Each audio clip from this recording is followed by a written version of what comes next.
hingga kelas 5 sekolah dasar, anak-anak dicekoki kisah berbau kekerasan hingga perbuatan balas dendam. Saudara, tawuran antar pelajar SMP kembali terjadi di Jakarta. Beberapa pelajar SMP terlibat tawuran di dua lokasi yang berbeda. Tidak jelas apa yang menjadi pemicu tawuran. Yang nggak disukai apa? Agama. Kenapa kamu nggak suka pelajaran agama? Karena dinilai. Oh gitu. Dinilai, takut udah gak pernah datang. Saya melihat bahwa bila kita kosong, akhirnya kemudian kalau kosong itu pasti akan diisi oleh apa saja. Nah, yang membuat mereka menjadi tidak berkualitas, padahal sebenarnya potensi orang berkualitas itu dimiliki oleh siapa saja. Di antaranya tadi bahwa mereka tidak punya pijakan keyakinan yang kuat tentang agamanya. Mereka jauh dari Qurannya. Akhirnya mereka lebih senang dengan hal yang sia-sia. Ketika orang tua berlepas tangan, pendidikannya diserahkan kepada sekolah, sekolah merasa tugasnya sudah dilakukan sesuai silabus pula kan gitu. Tetapi masyarakat kita kan yang kita lihat hasilnya, produknya kelihatan kan dari generasi gitu. Degradasi moral yang paling utama, akhlak, kerjaannya tawuran aja. Pertama yang paling meresahkan itu adalah sistem pendidikan yang orientasinya akademis tanpa mempertimbangkan faktor perkembangan manusianya. Seolah-olah belajar itu hanya untuk mengejar nilai tinggi berarti pintar, padahal belum tentu. Bangunan akhlak itu yang saya rasa kurang ya. Jadi di nilai-nilai Islami ya. secara umum arahnya memang ke sekularisasi pendidikan. Kita semua sebagai orang tua, beban apa atau bekal apa yang seharusnya menjadi bekal utama anak kita? Sebagai insinyur kan, sebagai dokter kan, atau sebagai orang beriman? Saya sangat terkesan dengan tulisan Dr. Farid Suedan ketika beliau menulis At-Tarikh Al-Andalus, At-Tarikh Al-Musawwar. Di dalam mukadimahnya beliau mengatakan begini, ada salah seorang ulama hari ini yang mengatakan bahwa tidaklah redup bintang peradaban Islam kecuali ketika bintang para artis itu sedang bersinar. Nah, jadi ketika ini kan bandingan kan, peradaban Islam itu ternyata tidak sejalan dengan dunia entertain, dunia artis. Itu kalimat beliau di mukadimah bukunya. Ini menjadi perhatian, makanya perhatikanlah hari ini deh, mereka keadaannya seperti itu.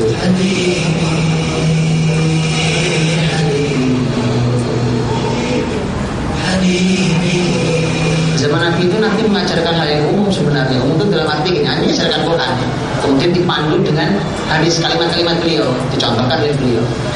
Tapi uniknya begitu beliau wafat, dunia ini perlu ahli apa? Madinah punya kurang lebih begitu.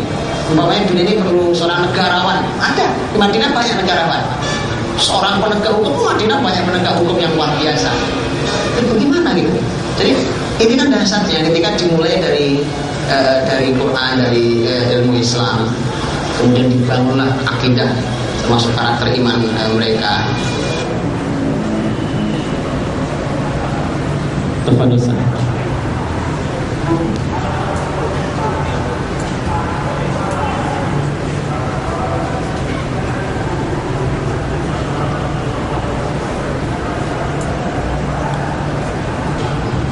Bismillahirrahmanirrahim. Assalamualaikum warahmatullahi wabarakatuh.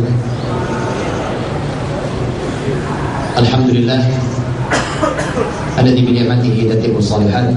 Asyhadu an la ilaha illallah wahdahu la syarika lah wa asyhadu anna Muhammadan 'abduhu wa rasuluh. Allahumma shalli wa sallim wa barik ala Muhammad wa ala alihi wa sahbihi ajma'in. Rabbana hab lana min azwajina wa dhurriyyatina qurrata a'yun waj'alna lil muttaqina imama. Allahumma ati nufusana taqwaha wa zakkiha anta khairu man zakkaha anta waliyuha wa maulaha. Allahumma ij'alna muqimis shalah wa min dhurriyyatina rabbana wa taqabbal du'a. Amma ba'du. Saudara-saudariku yang dirahmati Allah, shaimin dan shaimat, hafizakumullah.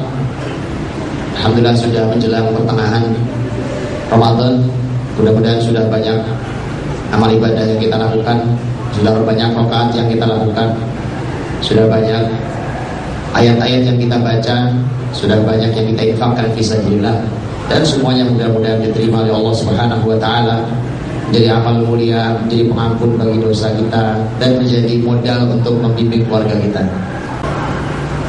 Baik, teman-teman Allah, sambil kita tunggu ininya, satu slide singkat tentang hal ini.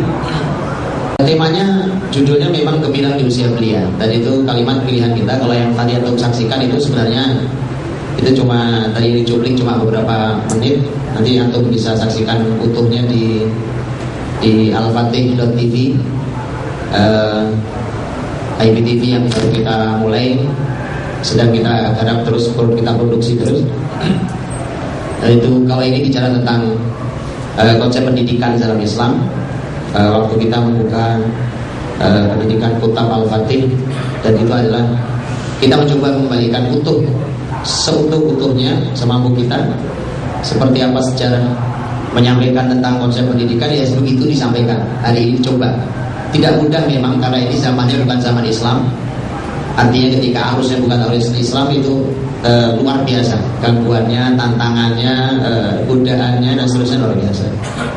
Dan itu yang hari ini akan kita coba bahas, baik kita di keluarga kita, di masyarakat kita, di sekolah, dan seterusnya. Intinya adalah bahwa melahirkan generasi yang gemilang di usia belia, usia sangat awal. Kalimat usia belia itu kita garis bawahi karena begini, karena ternyata begitu kita dalami konsep pendidikan di generasi kita ini memang boros umur. Kita ini sangat boros umurnya. Coba hitung saja, langsung aja deh, kita lompat di usia lulus S1 deh. Lulus S1 berapa umur kita? Umur kita umpamanya kisarannya, hitunglah yang standar umpamanya 20 berapa? 22 deh, 21 deh. Oke, 22 deh itu. Ya. Itulah usia kita mulai 22 tahun umpamanya. Nah, ketika umur 22 tahun kita S1, apa yang sudah bisa kita lakukan, Bang? Rata-rata anak S1 itu ya berpikir untuk lanjut S2. Kalau tidak, dia nyari kerjaan, ya. Atau kalau bapaknya punya perusahaan, dia mungkin sudah mulai masuk ke secara lebih serius ke perusahaan bapaknya. Atau kalau dia mulai usaha, dia baru memulai usaha. Saya ingin kita membandingkan zaman ini dengan zaman kebesaran Islam dulu. Dan ini kesalahan fatal. Maka ketika saya katakan gini, kalau ada yang mengatakan sampai hari ini bahwa zaman ini dengan zaman dahulu konsepnya harus berbeda, itulah kenapa kita tidak pernah maju. Kita ini Muslim kan? Kita ini bangsa punya pijakan sangat kuat. Kita ini Muslim. Kita bukan Yahudi, kita bukan Kristen, bukan Hindu, bukan Buddha. Hari ini kita perlu tahu, peradaban pijakan hari ini ada pijakannya, tetapi bukan Islam. Semua konsep. Boleh tanya orang-orang yang bicara bidang ekonomi, ada pijakannya apa tidak? Ada. Konsepnya siapa gitu, masih ada. Jadi ada pijakannya. Dan itu semua bisa jadi kadang-kadang sesuatu itu memang berbasis tentang kadang hanya pengalaman, kadang-kadang kitab suci.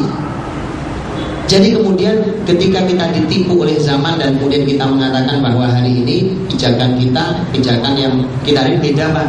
Zaman sekarang kan sudah banyak teknologi canggih, zaman dulu apalagi zaman Nabi, zamannya cuma zaman unta, padang pasir, korma gitu ya.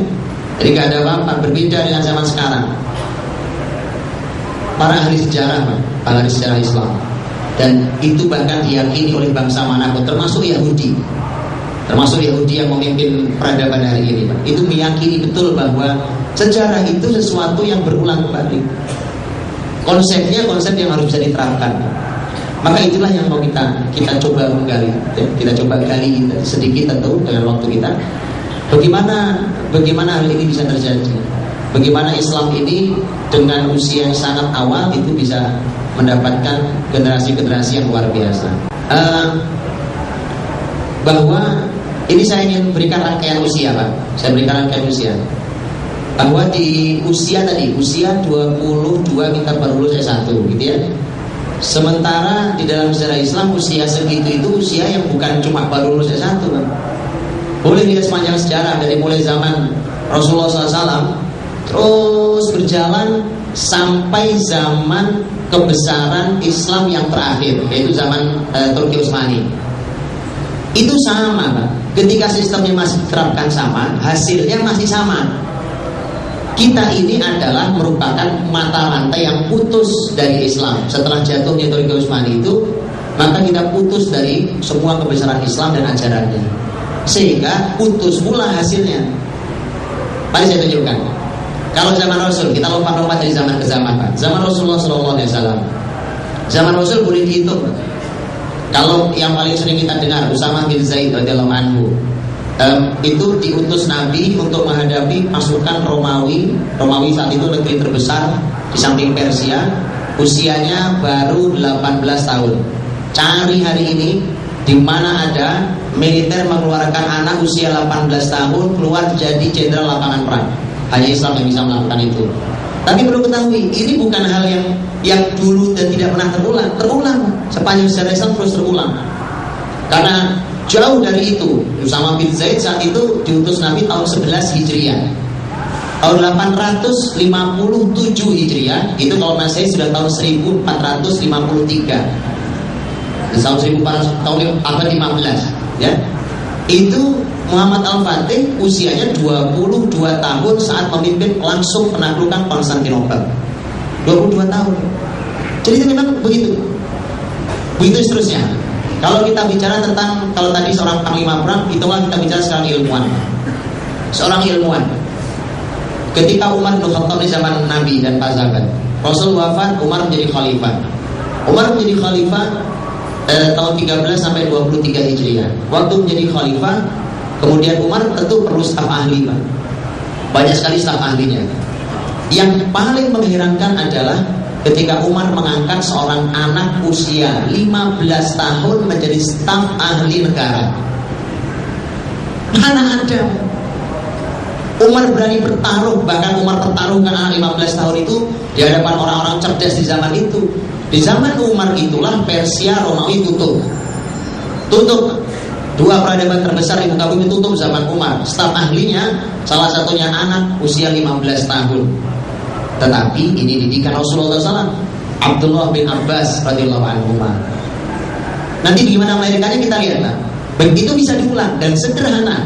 Karena ciri khas konsep Islam sesuai dengan kalimat Quran, yuridullahu bikumul yusra wala yuridu bikumul usra. Allah menginginkan kemudahan, tidak menginginkan kesulitan. Atau bahasa Rasul, inna hadzal din yusr. Sesungguhnya agama ini mudah. Jadi konsep Islam itu semuanya sejalan dengan konsep itu. Tidak berbelit-belit, tidak ribet, tidak susah, tidak. Semuanya mudah. Nanti soal di belakang. Kita lanjutkan sedikit. Jadi kalau Abdullah bin Abbas radhiyallahu anhu 15 tahun mulai diangkat menjadi staf ahli di kenegaraan. Itu luar biasa. Bahkan sejarah mengatakan justru ketika ada masalah-masalah berat yang sedang dihadapi Umar justru bertanyanya kepada staf ahlinya yang satu ini, yang umur 15 tahun. Ini kan memang sangat mengagumkan. Itu bukan hal yang terjadi sekali dan selesai. Kalau sekali selesai itu keajaiban namanya, Pak. Gak bisa ditiru, bukan konsep berarti. Berjalanlah terus ke sini. Kalau kita kenal nama orang besar Imam Syafi'i rahimahullah itu persis sama. 15 tahun kurang lebih dia sudah duduk menjadi seorang mufti. Mufti, Pak. Mufti itu kurang lebih, kalau di Indonesia nggak ada mufti ya. Mufti yang memberikan fatwa resmi di negara gitu. Di Indonesia nggak ada. Yang ada di Indonesia Majelis Ulama Indonesia, ya kan? Itu ulama level tertinggi di Indonesia, kurang lebih kumpulannya gitu. Lihat saja, Pak, Majelis Ulama Indonesia isinya anak-anak muda atau rambut sudah putih semua, bicara mulai gemeteran, ya kan? Gitu. Nah, di negeri ini biasanya tambah tua tambah kelihatan sakral, Pak. Yang rumit kalau modalnya hanya karismatik, itu rumit, Pak. Dulu disebut ulama itu modalnya harus ilmu dan kesolehannya. Imam Syafi'i sama, Pak. 15 tahun usianya itu luar biasa. Jadi beliau dengan usia sebelum 20 tahun terus gitu, sebelum usia 20 tahun, Masya Allah, sama kayak Abdullah bin Abbas, duduk sebagai seorang mufti. Padahal Syafi'i rahimahullah itu beliau meninggal tahun 204. Jaraknya tadi Abdullah bin Abbas jadi staf ahli tahun 13 Hijriah. Ini tahun 204. Begitu terus zaman bergeser terus sama Pak. Sama terus zaman bergesernya. Terus sampai pada masa akhir Turki Utsmani pun sama. Selama Islam masih dijalankan, usia-usia belia itu masih terus ada didapatkan. Oke, itu ilmu agama. Bicara ilmu umum deh Pak. Ilmu umum sama Pak. Sama. Siapa yang bilang kalau ilmu kedokteran itu rumit? Kita. Betul ya? Kan kita yang bilang ilmu kedokteran itu rumit. Makanya kalau kita punya anak pintar hari ini kita pikirkan masuk kemana? Fakultas kedokteran. Lihat dokter ternama legendaris di dunia muslim dan di non muslim. Di antaranya Ibnu Sina, Az-Zahrawi, gitu ya, nama-nama itu, Ibnu Nafis dan seterusnya. Lihat nama-nama itu Pak. Kapan Ibnu Sina menjadi seorang dokter terkenal, bahkan menjadi resmi dokter negara? Umur 17 tahun. 17 tahun Pak. Itu sudah mengalahkan semua pamor dokter-dokter yang sudah tua. 17 tahun. Karena saat itu sang khalifah sakit, kemudian tidak ada yang bisa menyembuhkan, dan Ibnu Sina yang datang, kemudian yang memberikan obat dengan izin Allah sembuh. Begitu seterusnya. Dan sampai hari ini ilmunya masih hidup. Ya, terlepas dari pendapat akidah Ibnu Sina yang dipermasalahkan oleh sebagian ulama. Hadirin dirahmati Allah SWT. Jadi silahkan ambil contoh manapun, usia itu kisarannya itu Pak, 20 tahun. Sudah harus jadi dengan prestasi, sudah prestasi seperti yang saya sebutkan tadi. Oke, sekarang kita bicara pejabat Pak. Tadi kan udah lewat macam-macam, pejabat ya. Bicara pejabat sama Pak. Bicara pejabat itu sama. Subhanallah, lihat perhatikan. Umar bin Abdul Aziz jadi gubernur umur 23 tahun. Gubernur Madinah, bukan sembarang tempat, karena di zaman dahulu dua kota besar yang selalu menjadi perhatian pusat dan perhatian di seluruh dunia adalah Hijaz, Mekah, Madinah. Itu dua simpul kota besar saat itu. Kurang lebih kayak Jakarta gini Pak. Makanya waktu pilkada Jakarta kan seru banget. Kenapa? Karena ibu kota. Yang memimpin adalah anak umur 23 tahun, Umar bin Abdul Aziz, yang nantinya jadi khalifah sangat luar biasa. Kalau yang kembali kepada yang Muhammad Al-Fatih tadi, 22 tahun itu sekaligus dia jadi sultan ya. Sebelum jadi sultan bahkan dia umur 14 tahun oleh bapaknya sudah diuji coba di sebuah kota kecil untuk menjadi semacam bupati hari ini. Itu umurnya 14 tahun. Gimana cara belajarnya Pak? Itu pertanyaan kita. Dan itu bukan anak dicomot gitu kemudian ditaruh kemudian hasilnya berantakan. Tidak. Negeri di tangan mereka, kemakmurannya, keadilannya, kecerdasannya, ilmu di tangan mereka, begitu berkahnya, begitu luasnya, hidup bahkan sampai zaman-zaman berikutnya. Baik, maka kemudian kita menjadi bertanya tentang semua itu. Bagaimana Islam itu bisa menghasilkan generasi-generasi yang gemilang di usia belia. Saya slide sebelumnya Mas. Oke. Ini ayat kita hafal. Ayat ini sederhana sekali, pendek, kita hafal. Tapi ini salah satu masalah sangat serius yang tadi digambarkan di dalam dokumenter tadi itu. Surat Al-Mu'minun, walladzina hum 'anil lagwi mu'ridun. Ya, Pak, konsep Islam itu asal dilanggar satu, berantakan bumi ini, Pak. Satu ayat dilanggar, jangan satu ayat. Sepenggal ayat dilanggar, itu bisa masalah sangat serius. Ini contohnya, ini cuma satu ayat pendek. Padahal kita dalam Quran ada 6.000 ayat lebih. Langgar nih satu ayat, masalah di dalam konsep pendidikan juga sama. Konsep pendidikan keluarga kita, pendidikan sekolah segala macam sama. Orang-orang yang menjauhi hal yang sia-sia. Ciri orang beriman adalah orang-orang yang menjauhi hal yang sia-sia. Jadi kita standar. Ayatnya sering kita dengar, pembahasannya sering kita dengar, sampai akhirnya hambar. Tapi dalam aplikasinya sangat bermasalah. Tadi kemarin kita lihat, perhatikan pokoknya kurikulum anak-anak kita. Saya kasih contoh, ini tingkat level pendidikan, bahkan pendidikan manapun. Di negeri ini pokoknya bisa kita ambil contoh langsung yang keseharian. Umpamanya ada sekolah yang masih mengajarkan tentang apa ya namanya pelajarannya, semacam seni budaya. Seni budaya Pak. Kalau Jakarta ya Jakarta, kalau Jawa Barat mungkin Jawa Barat dan seterusnya. Baik, coba baca. Kalau Jakarta ini umpamanya ada ondel-ondel, ya, ada topeng monyet, umpamanya. Ditulis di buku, fungsinya apa? Buku dibawa oleh anak-anak, pulang dibaca, disuruh menghafal, diujikan. Wallahi tunjukkan apa manfaat ilmu itu untuk dunianya, masa depan dunia yang ke depan, dan untuk akhiratnya. Tunjukkan apa maksudnya. Jadi ini bukan apa-apa, ini kritikan yang membangun mudah-mudahan. Ketika kesia-siaan itu ada pada kurikulum, bermasalah pada hasilnya. Kasihan Pak. Laptop ini, komputer kita nih bawahnya gitu ya. Itu kalau isinya filenya sampah Pak, diisi file sampah, apa yang terjadi?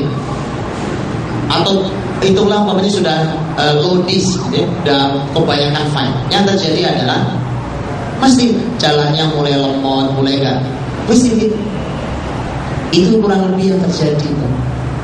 Kurang lebih yang terjadi pada generasi ini. Bicara tentang kesia-siaan, kalau kita ambil slide berikutnya, lihat pojok yang paling bawah itu Pak. Itu ada dosa, ada kesia-siaan. Kalau dia tembus gitu, semua bisa berantakan. Semua konsep besar itu ada bisa sangat berantakan. Kesia-siaan itu belum tentu dosa.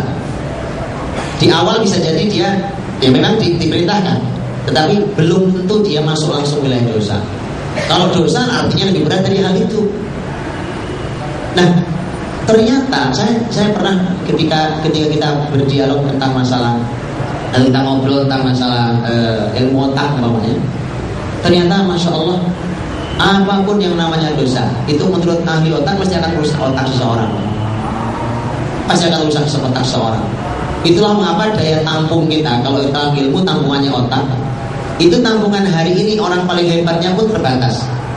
Itulah mengapa kalau kita membaca sejarah Islam, banyak yang percaya Pak. Masa iya Pak ada orang secerdas ini dalam sejarah Islam? Beda daya tampung otaknya. Kenapa? Ini otak ini isinya tidak ada yang dosa, tidak ada yang sia-sia. Isinya adalah sesuatu yang berisi dengan cahaya Allah SWT, dan kemudian dia berisi hal yang sangat manfaat dan seterusnya, sehingga sangat efektif. Jika ini dipelajari juga hal yang sangat efektif. Jadi kesia-siaan itu ternyata menjadi masalah pertama yang ada yang disodorkan oleh setan, dan kemudian terjadi dalam berbagai macam bentuknya. Dalam semua hal polanya adalah pola kesia-siaan. Baik, ini cuma ringkasan saja, gambaran ringkasan saja Pak. Saya lihat Pak begini, ketika kalau kita lihat garis yang paling atas bicara tentang qudwah hasanah, dan yang paling bawah garisnya adalah doa. Ini kan dua hal yang sepanjang kita masih hidup, ini dua hal yang harus jadi real, sejalan gitu Pak. Nah, sekarang begini, kita ini hari ini secara ilmu diajari langsung atau tidak langsung, sampai kita ini juga kadang-kadang mengiyakan, mengizinkan begini. Dan ini kesalahan.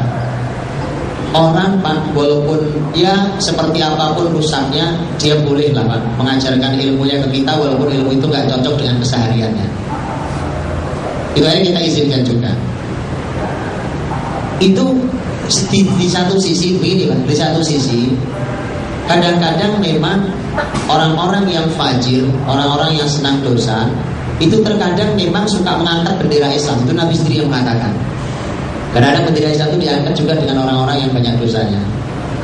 Tetapi kemudian Islam ini tidak akan tegak di tangan orang-orang seperti itu. Itu hanya sekali waktu mungkin. Saya berikan contoh yang paling mudah, langsung pada pendidikan anak. Karena kita hari ini dipola oleh pendidikan yang pijakannya adalah pijakan yang bukan Islam, maka biasa saja seseorang membuat teori tentang pendidikan anak, dia sendiri adalah orang yang cacat terhadap pendidikan anak-anaknya. Itu dalam Islam tidak diizinkan Pak, karena tidak diteladan. Tidak diteladan, itu tidak pernah diizinkan. Lihat umpamanya ketika kita membaca biografi seseorang yang hari ini menjadi rujukan internasional untuk dunia pendidikan. Kalau orang-orang pendidikan semua pasti tahu, istri juga seorang yang banyak menulis di dunia lain, tapi di pendidikan dia banyak diambil. Gigi Rousseau. Gigi Rousseau itu kan tulisan-tulisannya banyak dijadikan di dunia pendidikan, psikologi segala macam. Baca biografinya Pak. Ini orang usia, saya lupa usianya, di usia masih sangat muda dia menghamili tukang cuci pakaian. Itu dia menghamili tukang cuci pakaian, nanti kemudian dia juga sempat menikah. Kabarnya dia punya anak 5 anaknya dibuang sama dia. Habis itu dia menulis cerpen judulnya Emil. Judulnya Emil. Itu yang dijadikan rujukan untuk dunia pendidikan anak-anak. Masuk apa tidak? Dia punya anak, anaknya dia buang. Sekarang dia bicara tentang pendidikan anak. Yang perlu diketahui dari hormati Allah SWT, kalau bicara gini, kalau kemudian ada kalimat yang keluar dari bibir, dari lisan, tapi sebenarnya tidak pernah aplikatif dalam hatinya dan dalam kehidupannya, yang paling rumit adalah dia susah untuk menembus hati seseorang. Dalam kalimat Imam Ahmad, sautul qalbi ilal qalbi yasri, ungkapan hati kita itulah yang akan masuk ke hati seseorang. Itulah mengapa sulit mengubah generasi. Pakai teori yang ada, gimana mau mengubah generasi? Dia saja tidak aplikatif di rumahnya, bahkan dia cacat di rumahnya sendiri. Kemudian sekarang dia bicara mencoba mengajari gimana cara mendidik anak. Masalahnya. Nah, jadi kudua, keteladanan, doa itu luar biasa. Kalau kita perhatikan doa-doa Nabi Ibrahim alaihissalam dalam Al-Quran, itu begitu. Perhatikan doa Ibrahim. Bahkan ini sebenarnya juga pelajaran penting. Ketika hari ini kita banyak dibatasi oleh waktu ketika bertemu dengan generasi kita. Tuh ya, ada kemacetan ibu kota, kalian tinggal di ibu kota. Ada yang tinggal kerjanya di seberang pulau sana, ketemu anak-anaknya, hitunglah seminggu sekali, sebulan sekali, dan seterusnya. Kalau ini terjadi pada para ayah dan itu masalah, maka kalau ini terjadi pada ibu lebih masalah. Jadi kalau ini terjadi pada ayah itu adalah sebuah masalah sendiri, tapi kalau ini terjadi pada ibu ini lebih masalah. Tapi Quran ingin memberikan contoh, kan? Bahkan secara Islam ingin memberikan contohnya. Bagaimana kalau generasi ini dididik dari jarak jauh? Sulit, tetapi bisa berhasil. Maka perhatikan Quran. Ketika bicara tema doa saja contohnya, dalam surat Ibrahim dari ayat 35 sampai ayat 41, itu berbicara tentang masalah doa Ibrahim alaihissalam. Ketika dia tentang doa Ibrahim alaihissalam, itu sebenarnya doa Ibrahim itu Ibrahim panjatkan ketika Ibrahim meninggalkan Ismail yang masih bayi. Ismail yang masih bayi ditinggalkan di padang pasir Mekah bersama ibunya sendirian dan tidak ada kehidupan di sana. Gitu? Apakah Ibrahim menunggui pendidikan Ismail tinggal bersama istri? Jawabannya tidak.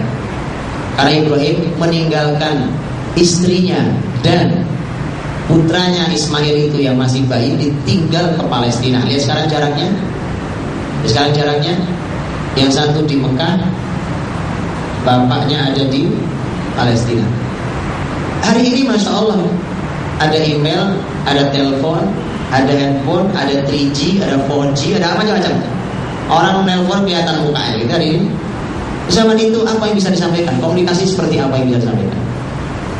Tapi Masya Allah, Ibrahim alaihissalam ketika datang ke Mekah, Ismail sudah mulai tumbuh besar. Baca surat As-Saffat ayat 102. Dalam surat As-Saffat 102 itu ayat yang sering kita dengar kalau khutbah Idul Adha biasanya. Kisah tentang penyembelihan Ismail. Ketika Ibrahim berkata, falamma balagha ma'ahu as-sa'ya qala ya bunayya inni ara fil manami anni adbahuka fanzur madza tara. Ibrahim waktu Ismail itu sudah usianya usia remaja bisa membantu ayahnya, maka kemudian Ibrahim bermimpi, nah ayah ini bermimpi menyembelih kamu, apa pendapatku? Anaknya mengatakan, qala ya abati fa'al ma tu'mar satajiduni insyaallah minas sabirin. Ya, lakukan saja apa yang diperintahkan oleh Allah pada ayah. Aku ini insyaallah anak yang sabar. Anak usia masih sangat muda, remaja, kalau hari ini bahasa kita, sudah seperti itu jawabannya, kita sepakat di anak soleh. Bahkan di Al-Baqarah 124 sampai 129 itu bicara Ibrahim bangun Ka'bah dengan Ismail. Wa yarfa'u Ibrahimul qawa'ida minal baiti wa Ismail. Rabbana taqabbal minna innaka antas samiul alim. Baik. Bagaimana? Jadi Ibrahim itu datang ke Mekah itu sudah beres hasilnya. Sudah terima beres dari istrinya. Gitu? Yang begitu contoh dalam sejarah ada banyak contohnya. Ya, tetapi ini kasusnya biasanya bapaknya terus dikawal ibunya. Makanya saya katakan, kalau ini terjadi pada ayah maka akan masalah. Terjadi pada ibu lebih masalah lagi. Walaupun ada contohnya, karena Umar bin Abdul Aziz rahimahullah itu juga dilahirkan oleh bapak ibu yang jauh dari Umar bin Abdul Aziz masih kecil. Karena Umar bin Abdul Aziz di Madinah, bapak ibunya di Mesir. Jadi ada jarak juga yang cukup lumayan jauh. Tapi memang berhasil. Nah, pola-pola ini harus kita pelajari, kita lakukan.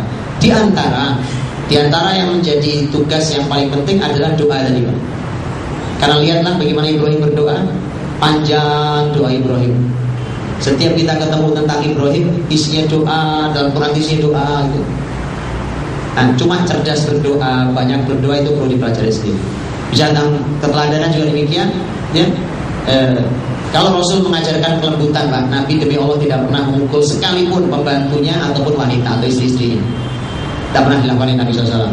Makanya kalau bicara tentang KDRT harusnya nanya ke Rasulullah SAW. Karena bisa bayangkan, membuat undang-undang KDRT umpamanya gitu, kemudian yang membuat orang-orang yang tidak teruji di rumah tangganya. Maka itu qudwah hasanah itu di rumah kita itu, saya kira kita sudah sering mendengarkan hal itu.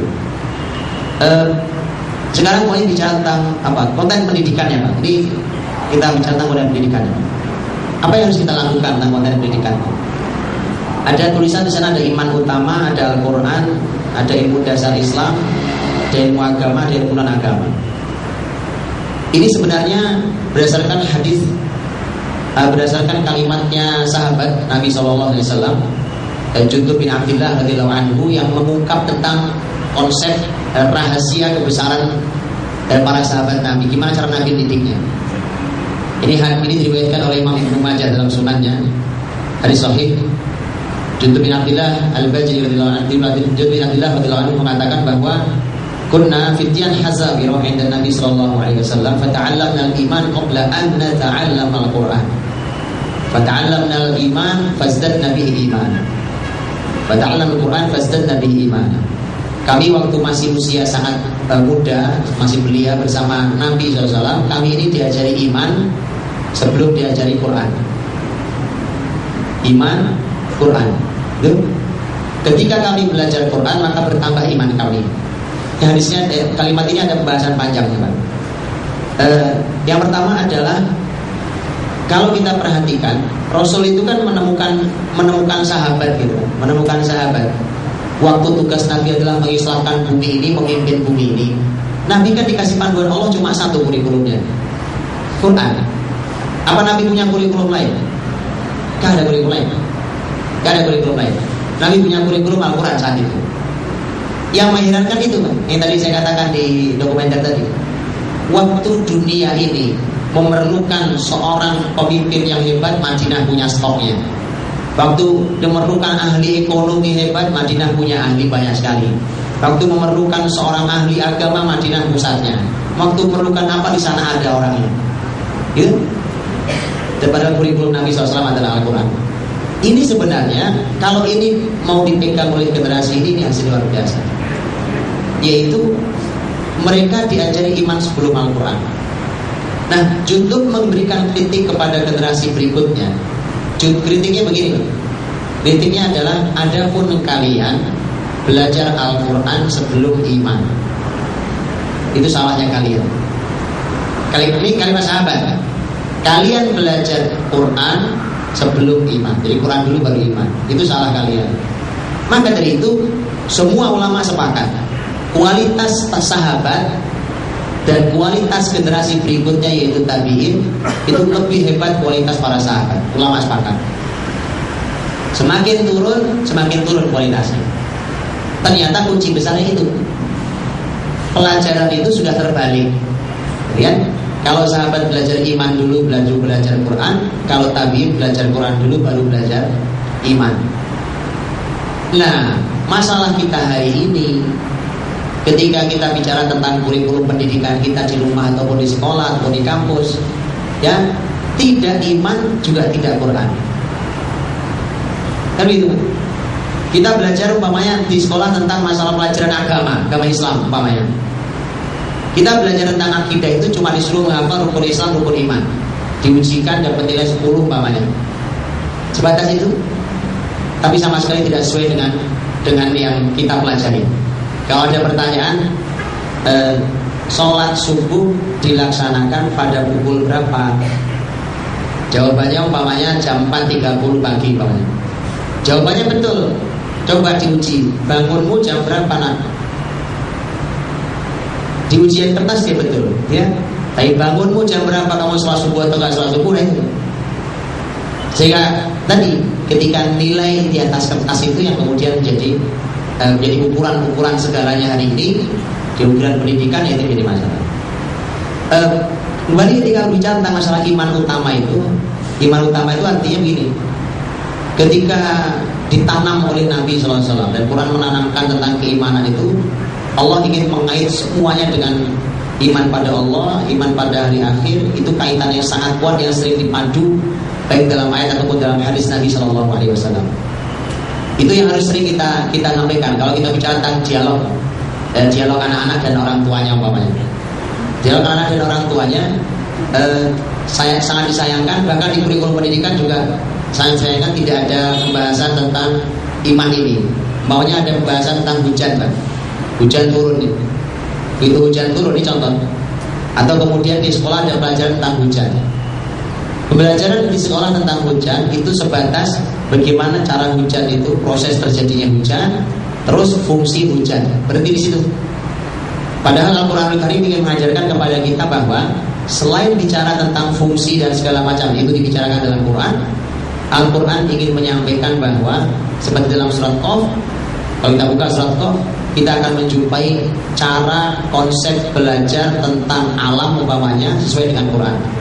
Wa nazzalna minas samaa'i ma'an mubarakan fa'ambatna bihi jannati wa habbal hasid wan nakhla basiqatin laha tal'un nadid rizqan lil ibad wa hina bihi baldatan maita. Sampai di situ itu fungsi hujan.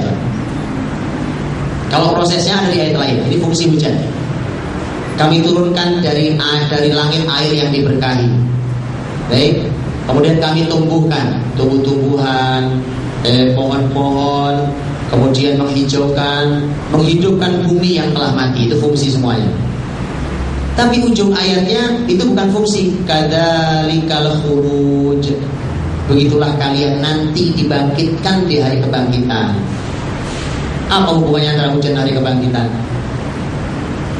Ujung ini yang kemudian sebenarnya nilainya adalah nilai nomor 1.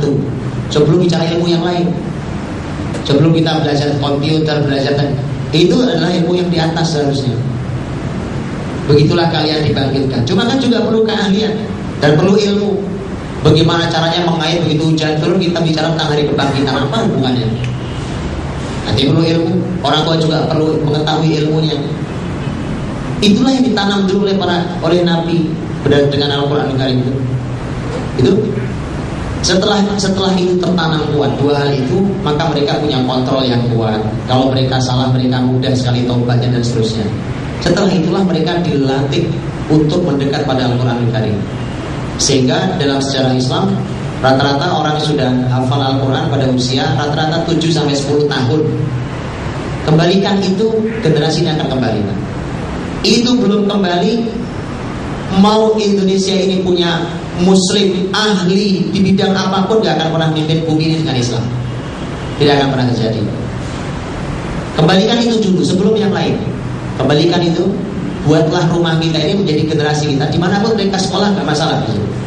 Tetapi mereka adalah generasi yang tadi, generasi yang rata-rata punya target.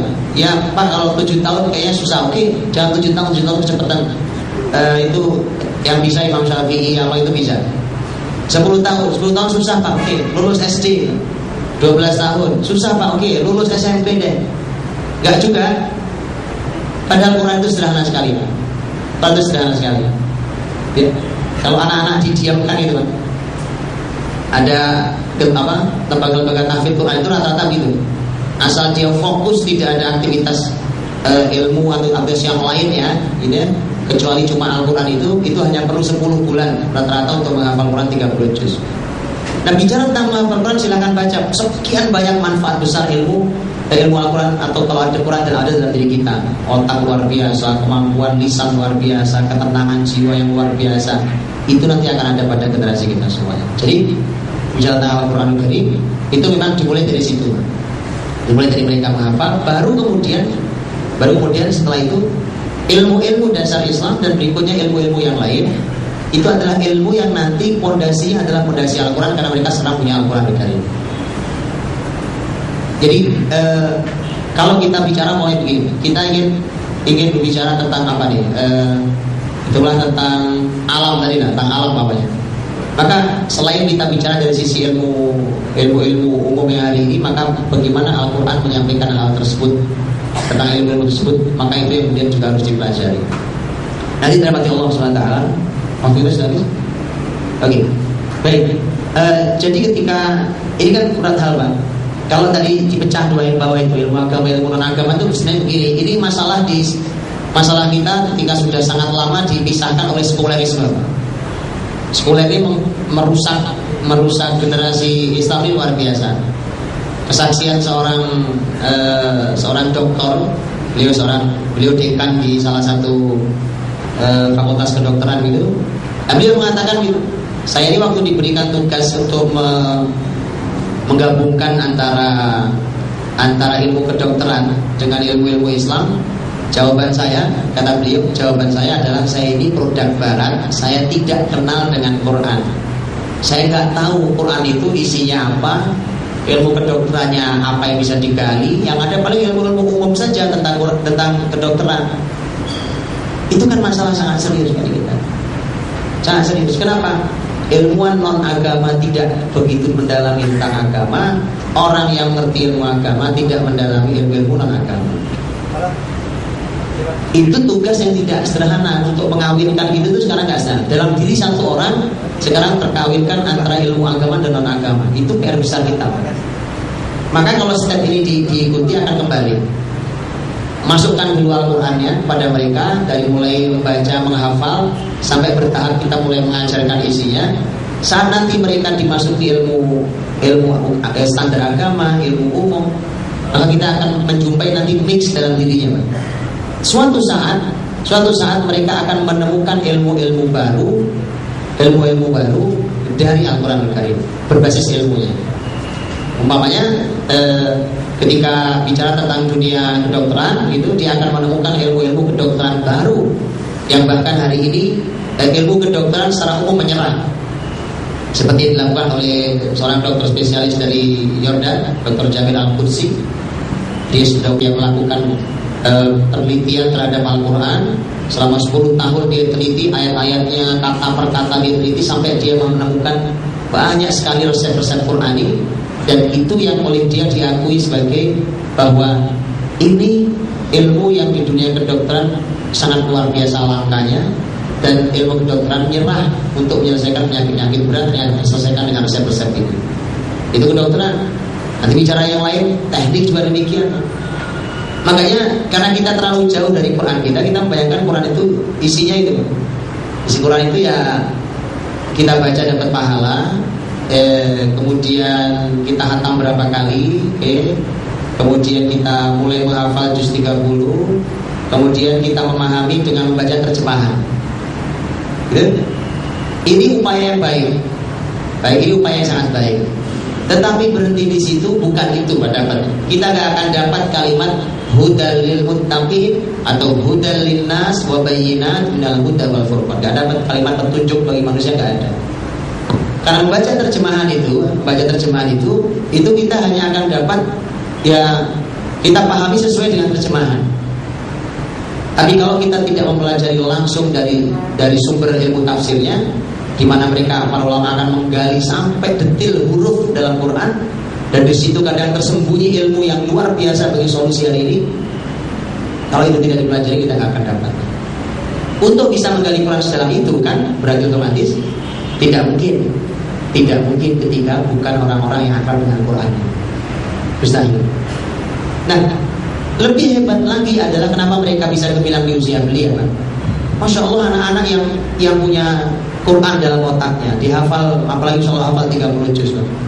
Bayangkan, tunjukkan pada saya di mana ada ilmu yang dihafal sedetil Quran, Pak.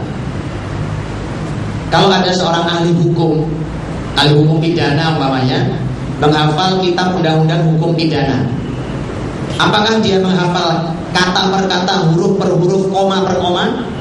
Enggak, Pak. Yang dia pahami adalah maknanya. Pasal sekian, ayat sekian, kurang lebih maknanya begini. Ini pelanggaran, hukuman sekian, gitu. Quran tidak boleh maknanya. Menghafal Quran itu bukan hanya kalimatnya, bukan hanya katanya, harokatnya nggak boleh salah. Gitu, ya kan? Kalau kita membunyikan ta'lamun, tidak boleh kita bunyikan ti'lamun. Gitu? Kalau ada titik di mana nggak boleh berhenti, kita tahu di situ nggak boleh berhenti. Titik komanya kita tahu. Di mana berakhirnya ayat, kita tahu berakhirnya ayat. Bayangkan otak sedetil itu, ibarat pisau yang telah diasah demikian luar biasa, maka mudah saja. Untuk apapun ilmu yang lain sederhana sekali. Itulah mengapa sebenarnya orang-orang yang menghafal Al-Quran itu punya potensi itu. Cuma kalau nggak dimanfaatkan ya sayang. Dia punya potensi itu, mudah sekali ilmu yang lain. Itulah rahasia tadi. Siapapun ilmuwan, itulah pokoknya tadi Ibnu Sina 17 tahun sudah jadi dokter, 18 tahun jadi ahli fisika. Itu karena memang mereka hafal Quran dari usia sangat awal, usia 10 tahun sudah hafal Quran. Di selain isinya, mereka sudah Allah berikan cahaya dan itu menjadi sangat tajam bagi otak mereka. Saya kira itu sudah habis waktu saya. Mohon maaf, ini memang hanya sebuah kilasan, tapi setidaknya itulah gambaran besarnya. Bahwa orang tua memang perlu berlatih untuk mengait semua kejadian yang ada terjadi di sekeliling kita. Kita kait selalu dengan Allah dan hari akhir. Apapun, anak minta permen, anak minta baju, melihat hujan, melihat kambing, melihat apa, mendengarkan suara apa dan segala macam, itu memang harus dilatih. Gimana caranya ya? Memang harus dilatih. Kemudian itu untuk menanamkan iman pada mereka. Kemudian juga bahwa Al-Quranul Karim, ketika Al-Quran itu sesuatu yang dihafal pada mereka, maka itu artinya kita memberikan banyak hal dalam diri mereka. Cahaya, kecerdasan, keahlian, kemampuan, ilmu, dan seterusnya. Kalau Quran ada dalam dirinya. Lalu nanti masuk di level berikutnya, Quran yang sudah dihafal itu memang sudah harus mulai digali sampai mereka akan menguasainya bukan dari terjemahan. Bukan dari terjemahan. Itu sehingga nanti ketika dia ditumpuk dengan ilmu apapun, mau matematika, mau fisika, mau kimia, mau bahasa, mau apapun, maka mereka akan ingin menunjukkan, akan menyampaikan pada dunia suatu saat bahwa masalah yang Anda hadapi ini saya tunjukkan di mana solusinya. Kalau orang bingung mengatasi tentang sebuah ilmu besar di dunia ini dalam semua bidang, sebuah bidang, maka generasi yang sepertinya akan menunjukkan bagaimana cara memperbaiki bumi dengan izin Allah SWT. Sehingga itu Allah besar, dan Anda bisa kita hikmahnya. Assalamualaikum warahmatullahi wabarakatuh. Waalaikumsalam.